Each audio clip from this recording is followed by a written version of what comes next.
What up, internet fam? Prepare to lose your mind. WTF Daily bringing you the most insane viral videos and news. Comment, like, share, subscribe for a daily dose of WTF. Alright guys, we're pretty sure we're onto a pretty big conspiracy theory here, so stay tuned. We'll show you what's going on here. Now we are currently in a place that has this logo on there. As you can see, we're in that place. They're putting a new thing in. What's this little guy? Kmart brand. What? Now we need to be a bit quiet here, don't we? Quiet, yeah. We're not sure if they're changing from one to the other. I did hear a rumor that this particular shop that we currently are in are going to be stocking that Anko brand, which belongs to the other shop. But I don't know, I just can't. I think it's really odd that they've got one label on one bit in a different shop. Weird. Very interesting. 2024 is going to be very... Anyone else besides me find this a little weird? All of the stuff that they are telling us to do when it comes to this eclipse. What do they know that we don't know? They're telling us to get groceries. They're telling us to stock up on essentials. They're telling us to have cash on hand just in case. So what exactly do they know that we don't know? That first photo that you've seen was a news station in Arkansas. This one that you're seeing on screen is from a place in Ohio. So what exactly do they know is coming? What are they not telling us? This is some strange stuff indeed. You tell me what you think about all of this. They're even saying possible gas shortages. Very strange stuff is happening. Some strange things are definitely ahead. Be ready and be prepared. What do you think about the eclipse? Are you prepping coming next or celebrating?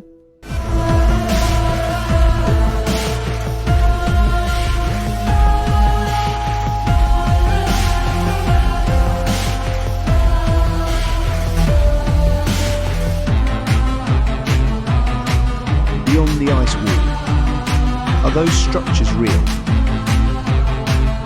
He knew what was inside this massive hole in Antarctica. On December 30th, a group of 10 Russian explorers went on an expedition to Antarctica with a large ship. Initially, they went there to analyze glacier melting and sea levels. On the 7th day, explorer John William discovered something shocking. While walking along the sea, he noticed a huge frozen eel, and next to it, he saw a massive hole in the ground that appeared to be an abandoned cave. It was very deep, requiring ropes and special equipment to make the descent. The cave was dark, so he turned on his flashlight. Along the way, he found a huge tooth that seemed to belong to a megalodon. After 3 hours of walking, he reached the end of the cave, and within the ice, he observed a shark's head. It took him a week to break all the ice, but in the end, he couldn't believe his eyes. It was a 50-meter-long megalodon, a species that had been extinct for 4 million years. He grabbed his phone and started taking pictures of the creature. To see the photos, press this Unbelievable. icon, then more, then photos. But then he slowed it way down. And it was so slow that you could almost see the air moving. Then you saw the driver take a gun and go like this and shoot Kennedy. And the bullet comes out of the gun this slow. Very, very, very slow. And it hits Kennedy in the head. And you see everything flying out What of the his F? head. I'm thinking, this isn't the tape I ever saw before. So I said, is this a doctored tape? What's this about? And he said, this is the original one. And I said, no, And he says, well, I'm going to show you the one that you've seen on the media.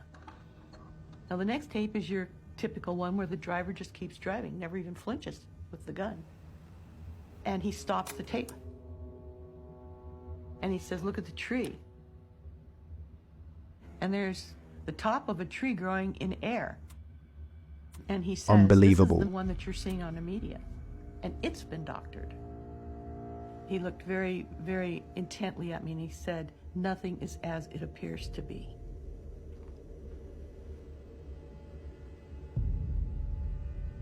That tape was the last thing he did before I left. And it occurred to me that that was shown so that it would provide deniability for Robert Booth Nichols. He had to have doctored that, to have put half a tree in that film. So that, you know, my ability to see the truth or to report the facts kind of goes out the window when you start describing that film, especially if you say you believed it. I can tell you right now, I saw it. There's no question what I saw. But like you said, JFK. nothing is After as all it these years, we appears to still be. don't really know who did it. In this world, Have you seen this movie? there were- 1920 is when everything pretty much changed. They started changing every single thing. They started removing certain parts of the history. They started rewriting the history. 1920s is about that time. Educational system started changing everything. Rockefeller educational system. So if you find books, you want to find books before 1920s. Because if you don't find books before 1920s, you're usually being told a bunch of nonsense. And you look at a lot of the free energy books too, and everything related to the ether.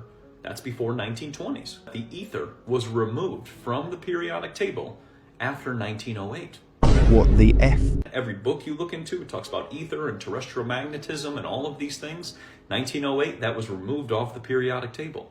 And that was removed so that people would not believe in the ether.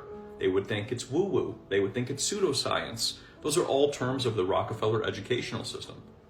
Coming up with terms to debunk the truth and debunk what we were once connected to. Then when you get rid of ether, you get rid of everything related to the fifth element and the quantum. You get rid of all of that.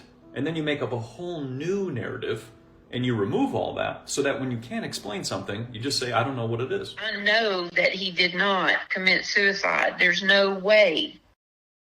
First tonight, our investigative reporter Ann Emerson has new information in the death of Boeing whistleblower John Barnett. A close family friend of Barnett says he predicted he might wind up dead, that a story could surface that he killed himself. But he told her, don't believe it. Ann? Tessa, Barnett's family friend Jennifer said they had talked about this exact scenario playing out, but his words seemed like a premonition. He told her, don't ever believe it. I knew John because his mom and my mom are best friends.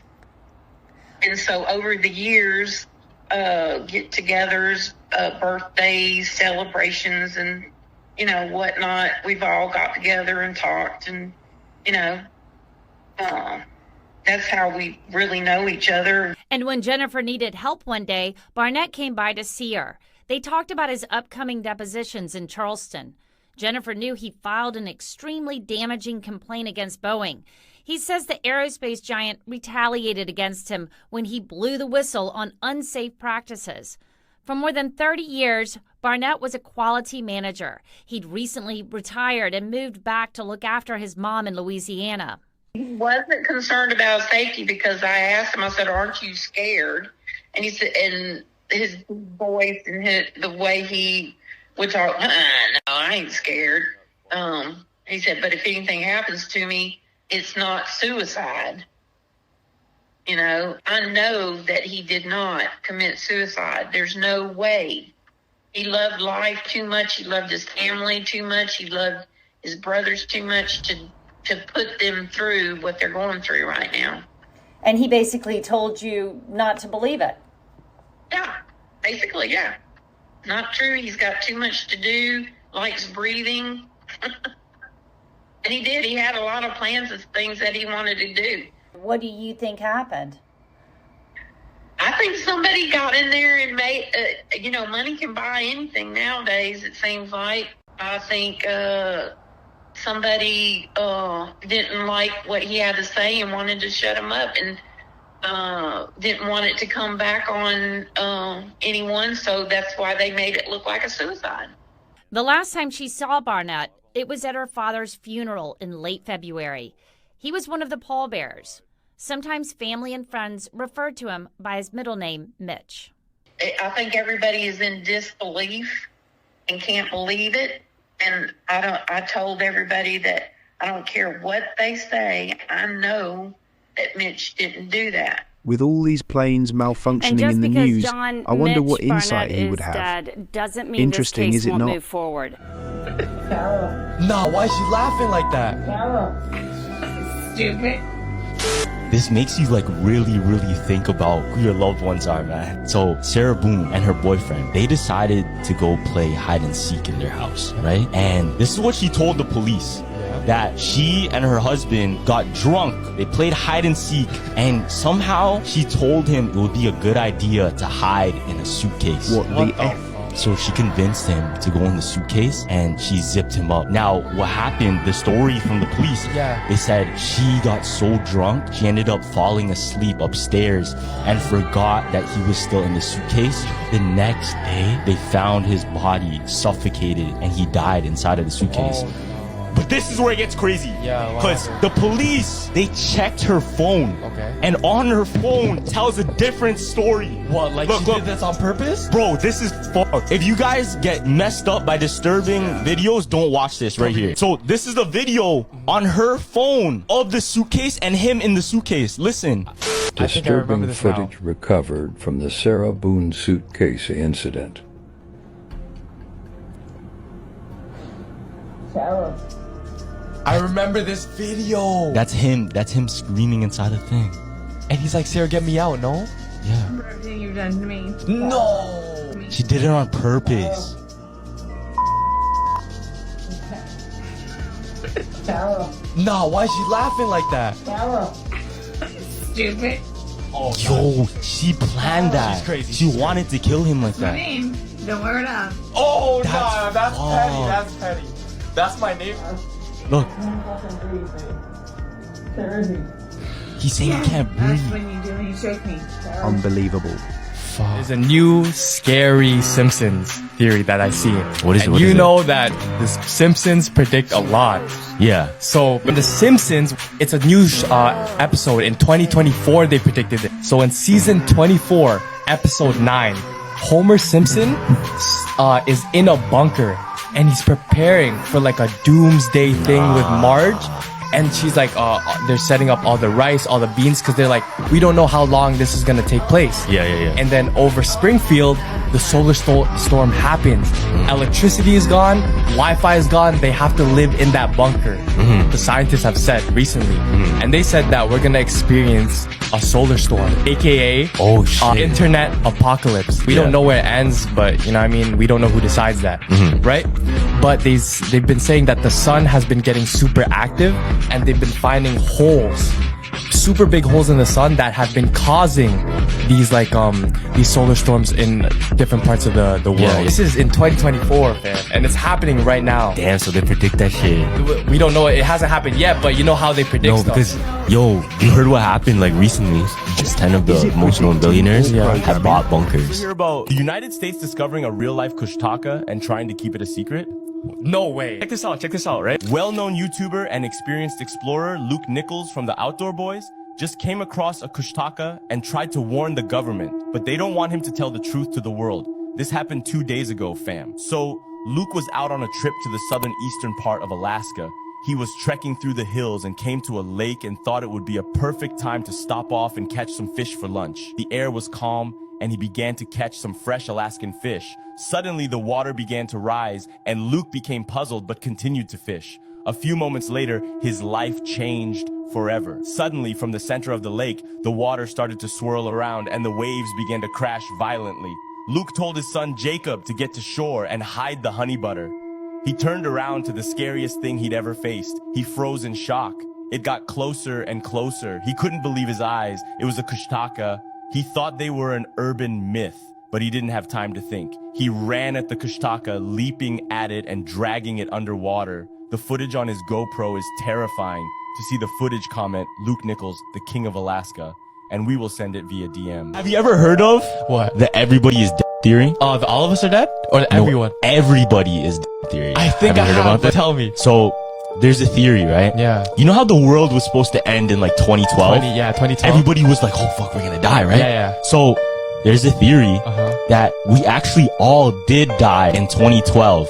And life right now, right? You know how people say when they die, their life flashes before their eyes? But to them, it flashes and it's almost like they perceive time differently. Oh, yeah. So what if everybody died in 2012 and we're all experiencing life through a flash, right? But this flash feels like however long, 80 years, right? Yeah. But really, it's just happening within like a millisecond. Within a millisecond, yeah. And then somebody's like presses the button and we just all wake up to nothing. Yo, there's this crazy TikTok I saw too. Okay. So there's this lady, she was talking about how Moments of Sweet Karma, Part 1. This young Florida man broke into his neighbor's house while wielding a knife and threatened to murder the old man. But he apparently had no idea that 72-year-old Frank Cordy was a former boxer, Marine, and hand-to-hand combat instructor. When the burglar lunged at him with the knife, Frank immediately put him in the hospital. Priceless. On New Year's Eve in 2011, a suicide bomber planned on blowing up Moscow's Red Square with a mobile phone bomb. But her plan failed miserably when she received a spam text wishing her a happy new year. This caused the bomb to detonate while she was still at the safe house, and she was the only person that died. Unbelievable. Tigers are some of the most vengeful animals on the planet and will take revenge on anyone who has wronged them.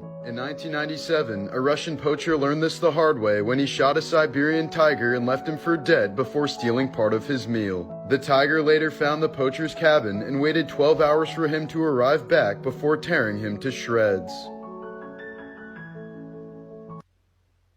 Can my pearl powder help somebody with moles or warts? Yeah, so we actually had a recent success story where a lady was taking pearl powder and she was placing it onto the moles, and what was happening is they were just falling off. So think about that. Once again, tell somebody as they get older, they start getting moles and freckles and all these other things all over their body, but in reality it's just a buildup of toxins, and when you place a little pearl powder and rub it onto there, they begin to fall off because you're addressing the root cause and basically starting to nourish that area. Because those little freckles and moles and all other things, it's all usually a buildup, but the body's trying to build something up and trying to hold it there. That's kind of what it is. And radio frequencies can make those increase. Most people don't know that, you know, when it comes to the skin, you know, skin issues that people have, the big C with the skin, you know, that can be related to radio frequencies. All the frequencies that are pinging connects in. Somebody said, my nails are as hard as rocks. My teeth are so much stronger, you can feel it. I'm in construction and my nails break. Pearl powder. It's remarkable. Because think about, you know, your connective tissues. If you don't feed them, they fall apart. And I used to do construction a long time ago. I know how it goes. Pew, pew. Oh shit. Oh. It's night time. Pew.